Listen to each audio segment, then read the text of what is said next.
reporting on their registration trial. And so now we're really moving into the era of these therapies being commercially available. And then in February, we published the results, I'll show you very briefly, of a registration trial, a global registration trial with global supply chain in children and young adults with ALL. Now, this is not the most straightforward thing in the world, although to transplanters, this is a sort of familiar territory. So if you think about this in a clinical trial context, or now we can think about it in a commercial context where you're ordering the cells from a drug company. And so we have to evaluate the patient just like we would a transplant patient, and the requirements are similar. Maybe we're a little bit looser in terms of our organ criteria, but not that much looser. We have to collect the cells. We then have to, get insurance approval. Not a trivial thing, but we've been doing that. We've been doing this commercially for a number of months now. Or we have to get them ready for a clinical trial if that's what we're doing. And then while we're manufacturing the cells, which in the case of the Kite cells takes 17 days, and the Novartis cells 22 days, so about 3 weeks, we do a little bit of patient stabilization. Here is an important point, and we talk to our ALL colleagues who are referring us patients all the time. The goal is not to get these patients into remission. This is not transplant. We're not trying to get them below 0.1% MRD. Just keep the lid on. Just keep the patient from having rapidly increasing leukemia burden.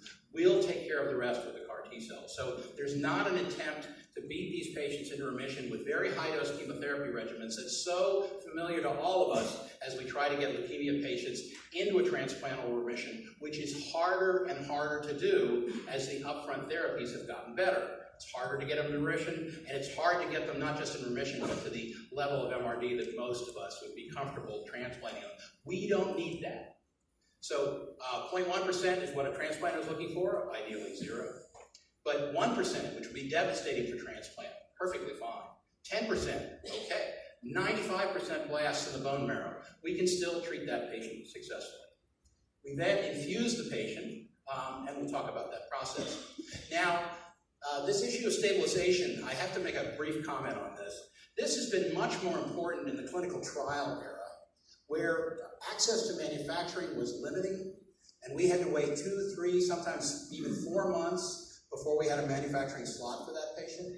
And during that time, some patients lost their eligibility for cell therapy, got infected, died for other reasons. And so now in a commercial context where the ability to make these cells exceeds the number of patients who actually need the therapy, the only thing we have to wait for is manufacturing, 3 weeks. That's way different than waiting for 3 or 4 months. And so that also makes our task simpler. As a result, what I have seen over the past 6 years of doing this is that the number of patients who are becoming ill because they have high disease burden has dropped significantly. And it's not because we're better doctors, it's because we're getting the patients earlier. So establishing the right collaborative interactions with your already referral base that you have is extremely important. And I can tell you what's happening now is when a patient relapses, the first call they make is to us saying, should we collect cells now? They aren't treating the patient for 6 months and going, I guess I can't get them into remission, your turn. They're calling me right away, and that has made things much easier for our patients. Now here's the data that shows the kind of proliferation that we're looking for. Now, my PhD is in immunology, and I'm very convinced by flow. And so I was really saying early on, can we see these cells by flow? And the answer is you sure can. And so this is CD3 positive T cells in the red box. They're CAR T cells. After we infuse them, we don't see any cells. But then 2 and 3 weeks later, we see enormous numbers of cells. And in many of these patients, half their circulating white cells are gene-modified T cells expressing the CAR. And so this is enormous proliferation. And if you measure this quantitatively with PCR, we're seeing 10 to 100,000-fold expansion in the peripheral blood of these patients. Hard to say what's happening in the tissues, but we think more is going on in the tissues than what actually spills out into the peripheral blood. And we can have patients who are remaining in B-cell aplasia, therefore indicating that they still have CAR T cells out to 7 years. Now, cytokine release syndrome, of course, is the toxicity that all of us worry about. And this is an on-target related toxicity that is directly coupled to the current mechanism of action of these CAR T cells. This happens in the first week to 10 days, essentially, after CAR T-cell therapy. There are patients who might have a fever at day 14 or even at day 22 on one of our studies, but the reality is this happens in the first week to week and a half. So this is a very rapid occurrence, and in general, the patients who get the sickest are the patients who have CRS quickly, so often the day after or the night of their T-cell infusion. So this is a spectrum, it's a clinical spectrum, and for those of you who have not taken care of these patients, let me just reassure you that not all patients require ICU-level care, and we do not actually infuse these patients in the ICU. We don't even infuse these patients in the hospital. We infuse these patients in the clinic. And the reason why we're able to do that is that the beginning of the whole cytokine release syndrome spectrum begins with fever. And then patients can just stay with fever. They often have significant muscle aches, and that can often require morphine. They can have nausea, vomiting, especially the pediatric patients. But then some patients just stay in this range. Some patients are never admitted to the hospital. But patients, as you'll see with high disease burden, those patients can have ICU-level care requirements. And the index lesion for patients who require ICU-level care is hypotension. Unstable hypotension is your cue that these patients are requiring more intensive therapy. And then, of course, we get into the marvelous dialogue, perhaps on this side of the pond. You guys don't have these discussions with your ICU docs, but we have them all the time about how much fluid to give until they start pressors. And our goal after 2 fluid boluses is to get patients on pressors as quickly as possible. So we like to get patients up to the ICU within hours of recognizing that they're heading toward their second fluid bolus. None of this is happening in minutes. It's happening in hours. So there's a controlled transfer to the ICU for those patients who actually need it. Symptom management is pretty straightforward. Febrile neutropenia management that everybody does for the patients who don't have hypotension. But then, as we head into patients with more severe cytokine release syndrome, they can have significant coagulopathy. They do need cryoprecipitate or fibrinogen concentrate, whatever they have in your country. They need O2, and some patients do end up on mechanical ventilation.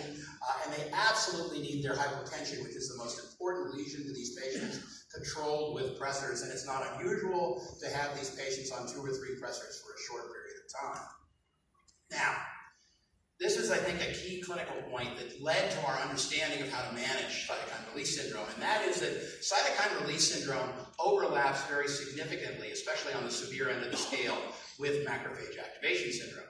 And our data for this is really based on analysis of ferritin as a marker of MAS. And so, as you'll see in several of these slides, these are patients, no, who didn't go to the ICU. These are patients, yes, who have severe cytokine release syndrome and are going to the ICU. And what you see on this log scale analysis, 5,000, 500,000 ferritin, that there's 100-fold higher ferritin in the patients who have severe cytokine release syndrome. Now, we don't see, there's been an interesting discussion today actually in several sessions, we don't see hemophagocytosis, but we do see all the other sequelae of macrophage activation syndrome, and the cytokines that we see overlap very significantly with macrophage activation syndrome. And so this is an analysis we did in Shannon's New England Journal paper, where Shannon Maud, who was the first author on this paper, as well as the registration trial paper. And again, we see that the patients who have do not have severe cytokine release syndrome have a significant elevation of interferon gamma, as you would expect from T-cell activation. But patients who have bad CRS, 100-fold higher. Here's the big surprise, though, and now it's no longer a surprise because all of us understand this, but initially, we had no idea that this would be true. Looking at interleukin-6, patients with non-severe CRS, 100 picograms per mil, which is a pretty significant elevation of IL-6, 100-fold higher, up to 50,000 picograms per mil of interleukin-6. And this is really the reason why there's still a field of highly active cell therapy, is this recognition. And if you look across cytokines broadly, the cytokines that are elevated overlap very significantly with patients who have severe MAS. And this is really an observation that David Tichy made in our group with some of the early patients who looked like macrophage activation syndrome to him. Fortunately, our rheumatology colleagues, as you know, have access to a drug that blocks IL-6. this without tocilizumab, which blocks the IL-6 receptor. And this is an important point because if you have a vast excess of ligand, IL-6, your best blocking strategy is probably at the receptor, which is not significantly increased. So you need to give tocilizumab, which at the time was the only IL-6 blocking agent we had available to us. There is now a drug that binds directly to IL-6, and then maybe a fourth-line drug for patients with severe cytokine release syndrome. But we had a dose, we have it available for kids, it was in our pharmacy, we gave it to our first patient, turned around, life-threatening CRS in that young lady, and now it's actually indicated for CRS treatment in the United States. And this was an interesting side point where we presented the data to the Food and Drug Administration for potential approval. They said, yeah, tocilizumab, that's great, we're going to put it in the label. How can we put it in the label if there isn't an indication for this? And so they basically handed an indication to a different drug company for the use of this drug, which I thought was a highly innovative approach to do this. So this is what we see when it works very well, which is maybe half to two-thirds of the time, where we see high spike in fever, then a maintained fever. The patient starts to get hypotensive. We give tocilizumab, and often that's it. This shuts off within about 12 to 18 hours. In a third to half of the patients, we may have to give steroids for a very short period of time or a second dose of tocilizumab. But we are able to control this reaction in all the patients that we treated on the CHOP studies and on the registration trial. I don't want to get into this in any detail. This is a nanostring analysis that David Barrett did in the lab. And all it says is, who would have thought that IL-6 matters? Because IL-6 is not made by T cells. IL-6 is made by macrophages, immature dendritic cells, dendritic cells, to monocytes to a lesser degree. And so cells of the monocyte lineage, as part of the macrophage activation syndrome, are what are making the IL-6 in a positive feedback loop, which then drives the immune activation, which causes the cytokine release syndrome. And as soon as you interfere with IL-6, that positive feedback loop collapses. So that's an extremely important point. You can predict who's going to get sick, and you can predict this on the basis of their disease burden. So if you look at bone marrow blasts as a rough indicator of how much disease a patient has, and of course they can have extramedullary disease, and of course that will contribute to this, but it's a rough way of saying this. And again, this yes or no analysis, ICU, not ICU, you can see that patients over 50% blasts almost always go to the ICU. And patients below 50% blasts almost never go to the ICU. So if you have a 5% ALL, you're not in remission, you're not going to transplant, but you get CAR T-cell therapy, you probably have about a 2% chance of going to the ICU. And if you look at the patients with high disease burden, 2 of the patients who didn't go to the ICU didn't have a response. Those are the open circles, of which there were 3 on this graph. And then we have 1 patient, actually, who had high disease burden and didn't require ICU. So this is a pretty good predictor, and this is after lymphodepleting chemotherapy and just before T-cell infusion. In addition to cytokine release syndrome, we have neurotoxicity, and I won't have time to talk about this in detail, but with CD28 CAR, specifically the CD28 CAR that was being developed by the company Juno, there were significant fatal neurotoxicity seen in 5 or 6 patients who developed cerebral edema very quickly. We have not seen that with 4-1BB CARs. We do see neurotoxicity, seizures in a small number of patients, confusion and aphasia in about 15 to 20% of the patients. That is a very characteristic response, often in patients whose cytokine release syndrome is over. They no longer have a fever. They basically stop speaking for 2 or 3 days. They get better over 2-3 days to a week with no therapy. They just get better. Tocilizumab doesn't seem to fix this. If we were inclined to treat it, we would probably use dexamethasone, but we've given almost no patients treatment for this. It just seems to resolve. Their scans are normal, CT, MRI. Their TAPs, when we occasionally do them, do show CAR T cells. I'll get into that in a moment, but there's really nothing in the way of obvious etiology for this. So unlike CRS, we don't understand neurotoxicity as well. These patients, if they maintain their B-cell aplasia, do need, at least the kids do, IVIG. The adults, the lymphoma docs tell me that the adults don't need that. So this led to a global registration trial. This was 25 centers in 11 countries all over the EU. included Canada, Japan, Australia, local supply chain supplied by a manufacturing facility, Novartis' facility in New Jersey. There now is a manufacturing facility in Germany as well, but this trial, these data were really provided all through shipping cells to America and bringing them back to the country. And we were able to do this safely and with excellent efficacy. And so the data for this is that, as defined by the trial, 81% of the patients went into remission. This was similar to the 90+% that we saw in a single institution trial. 85% achieved a bone marrow remission, but didn't achieve the study required second test at 3 months because they went to transplant for another reason. The patients are generally going into CR, but there are a substantial number that have CRs with incomplete count recovery. And we do see cytopenias that last beyond a month to 3 months in a small number of patients. But cytopenias at 1 month are quite common. Almost all of these, 95% of these, were MRD negative. And the way we do that in the United States is with multi-parameter flow. And so this is, I think, very similar to a single institution. And this is really a question I got over and over again, which is, hey, can you actually do this in multiple centers safely? And will you get similar results as a single institution trial, which is always hard to come up with? This is the likelihood that patients remain in remission when they go there. So the duration of response, at 6 months, 80% of the patients remain in remission. At 12 months, 59% of the patients. And this is not dissimilar to transplant, except these patients most of them are not in remission. The median number of blasts coming onto the trial is over 70%. So some patients do go to transplant. This is an individualized decision that we take with each family.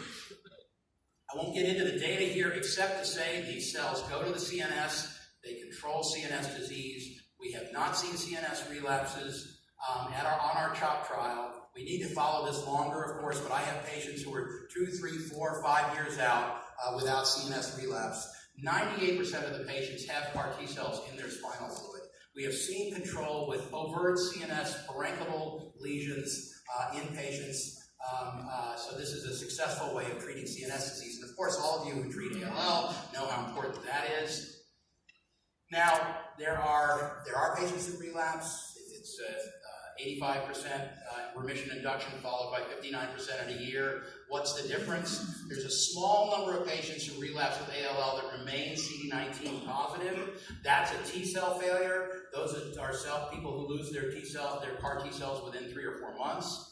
And then there's a larger number of patients, 2/3 or more, who have not of all patients, but of all relapses, so 20 to 30% of patients who experience CD19 negative relapse or CD19 escape, where the target for the CAR T cell disappears. And this is really a leukemia evading the CAR T cells and not a T cell failure. These patients always have, or almost always have, CAR T cells still present and still have B cell aplasia. It just doesn't help them anymore.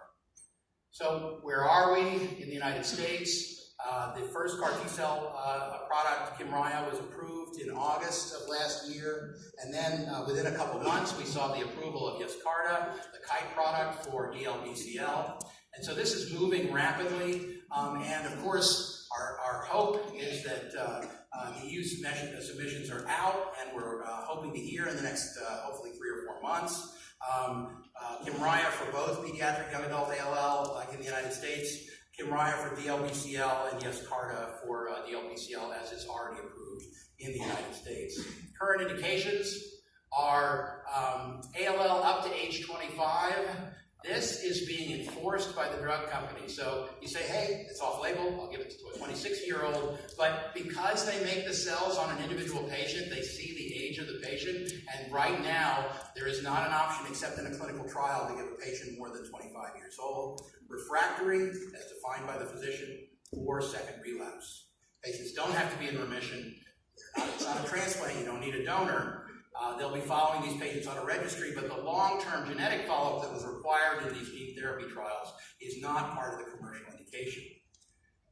Won't have time to get into the issue of off-the-shelf or allogeneic CAR T cells, where they make CAR T cells, then genetically engineer out TCR or other molecules so that there's no risk of graft versus host disease. But the company Selectus has been doing this for a couple of years, and there are innumerable small cell therapy companies that are looking at the allogeneic approach. Right now, there's no substitution of allo for auto, for off-the-shelf or personalized, but in a year or two, we'll have a better idea about how this therapy, which may be less expensive, could potentially substitute. And we'll just see. Right now, we don't have the data to say that that's the case. So I'll complete by just acknowledging the many, many folks who have done all this work. Carl June, of course, at the University of Pennsylvania, who's a visionary who is responsible for leading the cell therapy group at the University of Pennsylvania. The folks in my lab, David Barrett and David Tichy, who did so much of this work both preclinically and in patient samples. The clinical staff, especially Shannon Maud at Ebmt, the folks who actually make the cells, especially Bruce Levine, who developed this approach, and of course the patients and families who have the courage to go on these cutting-edge clinical trials. And I don't think that it's an opportunity for questions, but I do thank you very much for your attention. I apologize.